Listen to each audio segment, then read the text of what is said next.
बार्शी कृषी उत्पन्न बाजार समितीच्या निवडणुकीत आमदार राजेंद्र राऊत गटानं क्लीन स्वीप केलं आहे.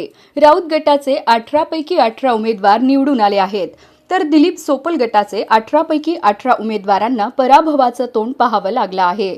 आपण ही दृश्य राजनीती चॅनलच्या माध्यमातून पाहत आहात. वन साइड विजयानंतर राऊत गटाकडून मोठा जल्लोष साजरा करण्यात येत आहे. राऊत गटाचे 2 उमेदवार निवडणुकीआधीच बिनविरोध झाले होते, तर 16 जागांसाठी निवडणूक प्रक्रिया पार पडली होती. यातील 16 जागांवर देखील राऊत गटाने बाजी मारली आहे. बार्शी कृषी उत्पन्न बाजार समितीवर राऊत गटानं एकहाती सत्ता मिळवली आहे. सुरुवातीला ही लढत मोठी कडवी होणार असं म्हटलं जात होतं, पण राऊतांनी आपले मुरब्बी डाव टाकत सोपल गटाचा धुव्वा उडवला आहे. या विजयानंतर राऊतांनी जल्लोष साजरा केलाय. गुलाल उधळून वाद्यांच्या तालांमध्ये जोरदार जल्लोष साजरा करण्यात येतोय. या विजयानं राऊत गटात उत्साहाचं वातावरण आहे, तर दुसरीकडे सोपल गटाला जबरा धक्का बसला आहे.